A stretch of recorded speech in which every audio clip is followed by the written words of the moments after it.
Okay, this is exam 4 for spring 24 physics 102. First thing I want to know is I want to do this two-lens system. So this is like doing one-lens systems. I have P1 is equal to 20 centimeters and F1 is equal to 10 centimeters. I got the 20 from right here. And so I say 1 over F, that's 1 over 10 equals 1 over P, that's 1 over 20 plus 1 over Q.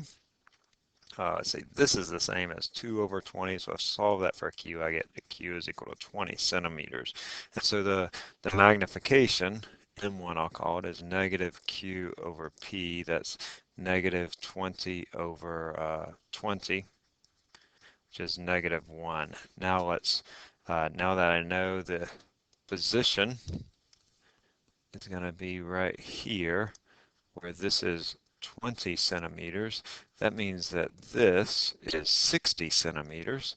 And so P2 is equal to 60 centimeters.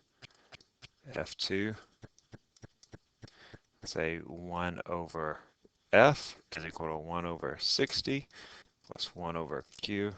So I'll call this 3 over 60, so that's 2 over 60. So Q is equal to 30. Yeah, that's right. 30, that's Q2, and then M2 is equal to negative Q2 over P2. So that's negative 30 over 60, or negative 1/2. All right, so the position of the final image is 30 centimeters to the right of lens 2. And then the magnification is going to be equal to M1 times M2. That's negative 1 times negative 1/2. That's equal to positive 1/2. So that image is going to be right about here, and it's going to be half the size of the original object, and it's going to be upright, and it's going to be real. So this distance is 30 centimeters. All right. Object is 3 centimeters tall. Height of the object is 3 centimeters, and to the left of the mirror, the image of the object is upright and 1.5 centimeters tall. So the height of the image is 1.5 centimeters, and it's upright. That means I have a positive magnification. Magnification is HI over HO. That's going to be 1.5 over 3, which is equal to positive 1/2. Now the reason I have the positive is because of this upright. I didn't know that just from doing the HI over HO, but I know that it's upright because it's upright, or positive because it's upright. So I also know what type of mirror this is because the only type of mirror that produces an upright, smaller image is a convex mirror. And now I want to know, I also know the center of curvature is equal to 20 centimeters. That means the focal length is equal to C divided by 2, or negative 10 centimeters. And the reason it's negative is because I know it's a convex mirror. Okay, so that gives me my focal length. And now if I want to know the image distance, so I say that the magnification, 1/2, is equal to negative Q divided by P. And then I say that 1 over F is equal to 1 over Q plus 1 over P. Here I have a system of two equations, and I need to solve for the two unknowns. F here, by the way, let's fix that. F is equal to negative 10. I'm going to take this equation first and solve it for P. P is equal to negative 2Q. And then I'm going to take this and put it in right here for P. 1 over negative 10 equals 1 over Q plus 1 over negative 2Q. Or negative 1 over 10 equals 2 over 2Q minus 1 over 2Q. So negative 1 over 10 is equal to 1 over 2Q. So Q is equal to negative 5 centimeters. And I think that's what I was asking for. Yeah, I was asking for the image distance. Oops, sorry. And so the image distance is -5 centimeters. And because the object is to the left of the mirror, that means that the image is to the right of the mirror. So if I were to draw this, sorry, if I were to draw this, my object would be here and my image would be right here. It's half the size. This distance is 5 centimeters. By the way, I can find my P, I know is 2 times Q, so it's 10 centimeters. And so that's what it would look like. It would be a convex mirror. Okay, let's do this diffraction problem.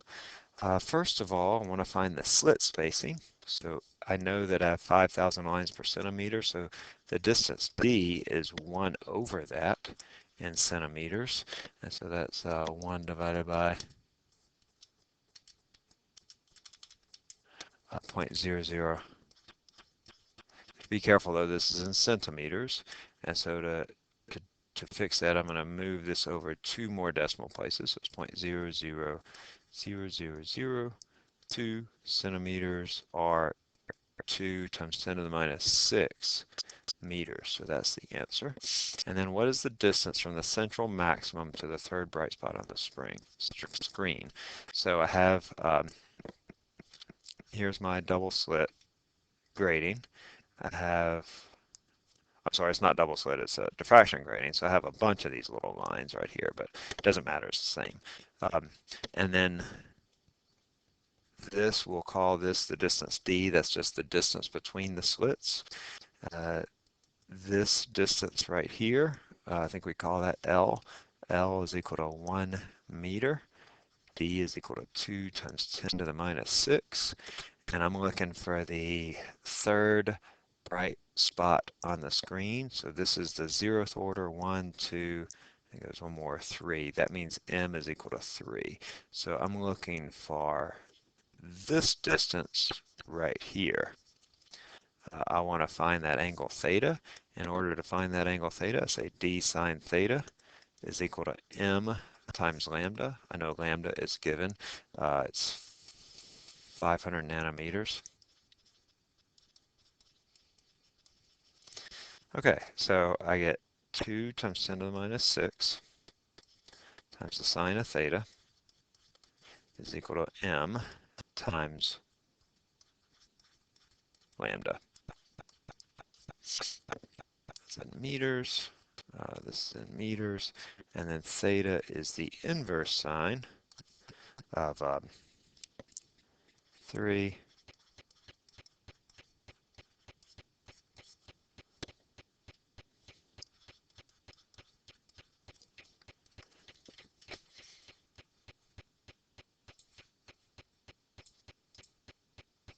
and solve that, I get 48 degrees. That means that this angle is 48 degrees. And then if I want to know the distance y, it's going to be equal to L tan theta. That's equal, what was my L? 1 meter tan of 48.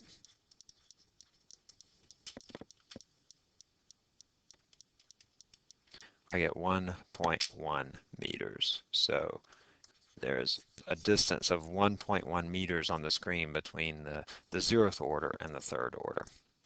So this lens, draw 2 rays. All right, there are several possible rays. You could go parallel to the axis and then through the focal point. Another possible ray is that you can go through the focal point and parallel to the axis, or you could just go straight through the center of the lens. Either one of those would work. I only need 2 of those. And then describe the image. The image is right here. I'm going to have you draw and describe the image. It is a real inverted, and I'm going to take that away. Okay, so that's it for that one. That was pretty easy. All right, let's move on to the free response here. Where is the final image located on this? This is similar to the free response we did earlier. 1 over 15 equals 1 over 30 plus 1 over q. That's q1. q1 is equal to 30. That's 2 over 30 minus 1 over 30 gives me q1. And then M1 is equal to negative 30 over 30, that's negative 1. And then I don't even need to find that, but I'll use it for the next one. And then if that distance is 30, I have my object is right here, and this is equal to 30 right here. So I get 1 over 15 equals 1 over 30 plus 1 over Q2. Oh, look, Q2 is the same, 30 centimeters. And so that's the answer, 30 centimeters to the right of lens 2. But then go ahead and find M2 is negative Q2 over P2. That's negative 30 over 30. And so that's equal to negative 1. So the total magnification is positive 1. Object moves closer, so it was numbers 1 and 2. As an object moves closer to the human eye, what happens to the lens as it focuses on that object? So when an object is really far away, the light rays focus at the retina, and your focal point is at the retina. But in an eye, when an object moves closer, the focal length of the retina gets smaller so that the image will still form on the retina, but the focal length of the lens has to get smaller. So in order for the focal lengths to get smaller, that means it has to look like that. It has to be wider in the middle. What type of aberration is this? All right, you use a lens to make an image that is inverted. The center of curvature of the lens is 30 centimeters. So C is equal to 30. Now let's think about this. So if I have an inverted image for a lens, that has to be a convex. That is the only lens that will make this. So that means that the focal length, which is half the center of curvature, is going to be plus 15. If an object is 30 centimeters from the lens, what is the magnification? So 1 over 15 equals 1 over 30 plus 1 over Q. Oh goodness, this is the same as we did before. So Q is equal to 30 centimeters, and then the magnification is going to be, well, negative 1. All right, M is equal to negative Q over P. Okay, so it's several answers that were similar here. You place an object 30 centimeters from a convex lens along the axis.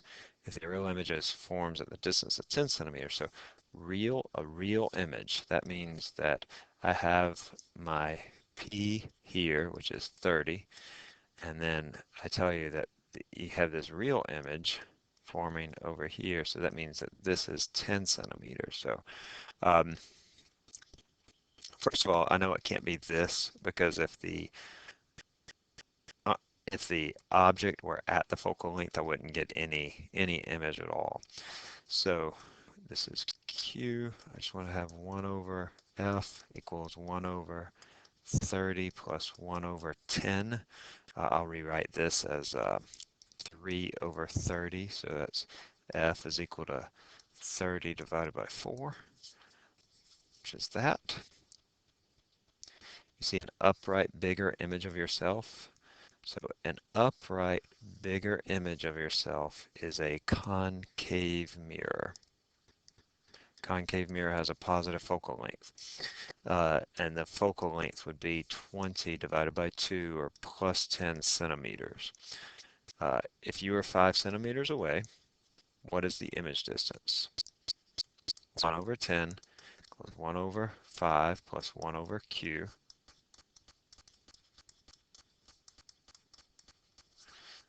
So that's Q is equal to negative 10.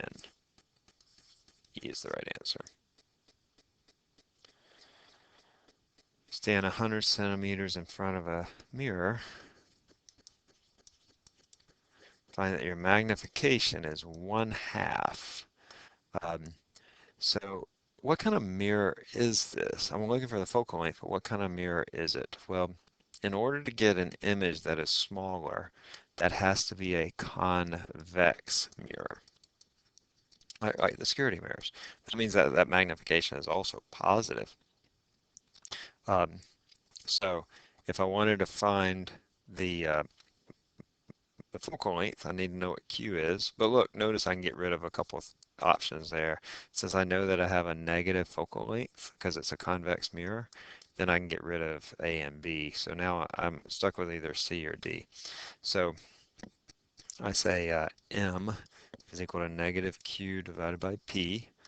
1/2 is equal to negative Q divided by 100. So Q is equal to negative 50. And then I say 1 over F equals 1 over 100 plus 1 over negative 50.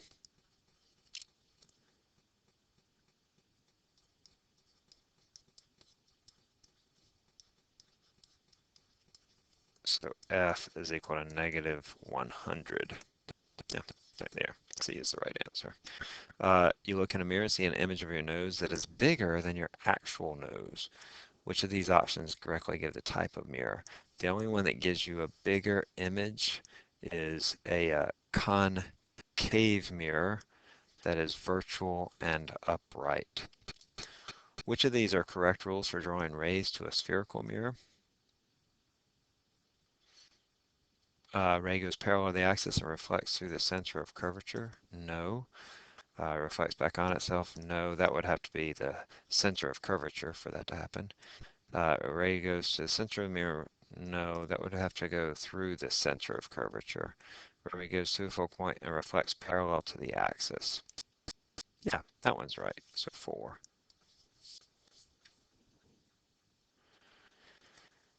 All right, let's see here. Which of these rays is correct? Let's start with number 1.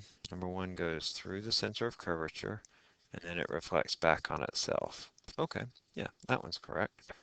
Number 2 looks like it goes through the focal point and reflects back on itself. That one's not right. And then 3, parallel to the axis, and then through the focal point. Yeah, that one's right. So B is the right answer. Object is outside the focal point of a concave lens, like that. What kind of image will it create? Remember, this is just like the convex mirror, which gives me an upright image that is virtual and that is smaller. So B is the right answer. What type of lens will form this image? Well, because it's over here, that has to be a real image. That's where lenses form real images, on the side opposite the object. However, we also know that only virtual images are upright. So there is no lens that will form this. All right, we've done this, but let's do it again. I want to find the slit separation. So I do 1 over 4,000.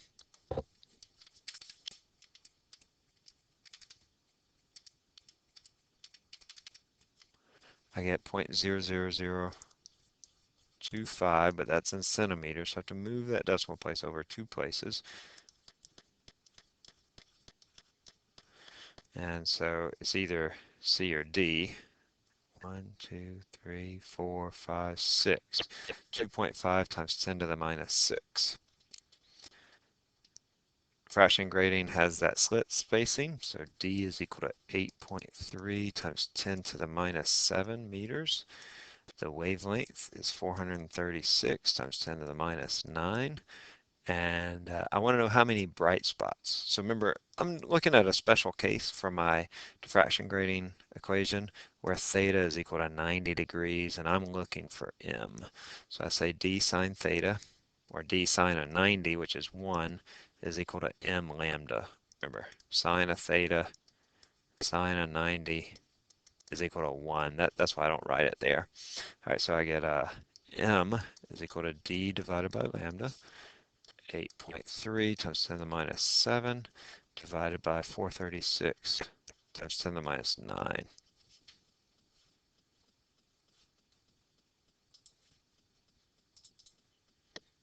So when I solve for that, I get m is equal to 1.9. Now let's think about what that means. So on my screen, I'm gonna get one order. I get the 0th order, and then I get the 1st order, but I don't quite get the 2nd order. All right, so I only get the 0th and the 1st order. That means that my bright spots will include that one, and then the other 1st order. So 3 is the right answer. All right, what is the wavelength of the light? I give you two orders here at different angles. Um, so I have a split spacing d of 3.3 times 10 to the minus 6 meters. I'll just take the first order. It doesn't really matter which one you take, but I'm going to take the first order, which is at an angle of 12 degrees. I could use the second order. That would be m equal 2 at an angle of equal to 24.7 degrees. But I'm not going to use that one. I'll just use the first order. You can choose which one. You'll get the same answer. So I say d sine theta equals m lambda. Our lambda is d sine theta over m. That's my 3.3 times 10 to the minus 6 sine of 12 divided by 1.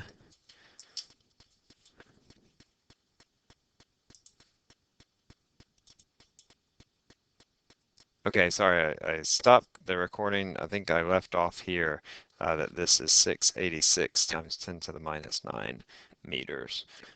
Sorry, I'd moved on recording without actually recording, so I'm going to pick up here. So here I have, I'm looking for the path difference of the light rays. So here I get zero path difference, so there's zero wavelengths. Here I have two waves that have a one wavelength path difference. So if I imagine that, here's one wave and the other wave looks like this, so that this distance is one wavelength. So I still get constructive interference where those two peaks line up. So they're in phase because the peaks and the troughs line up with one another. This is two wavelengths. This is three wavelengths. I'm looking here for in between. When I have destructive interference, that's where I get 2.5 wavelengths. Um, sorry.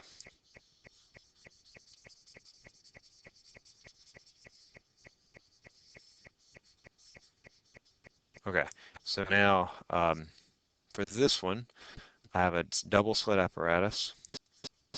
I'm looking for the distance between the fringes, which is going to find the distance from the 0th order to the 1st order. That's the easiest one to find. So here, we want to find this angle, and then we'll use that to find this distance. We did one similar to this in the free response. So first to find that angle, I say d sine theta equals m lambda. D is given, oh, see, I'm looking for theta, so I'm going to solve that for theta. Inverse sine of m lambda over d.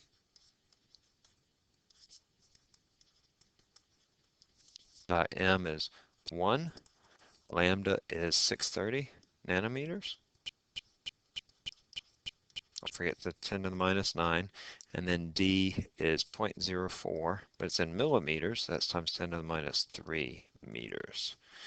So be very careful on your units here that you do need all these various units in SI. All right, so I'm doing the inverse sine.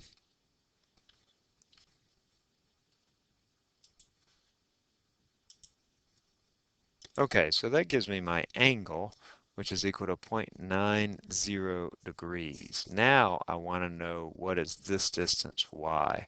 But y is equal to L tan theta.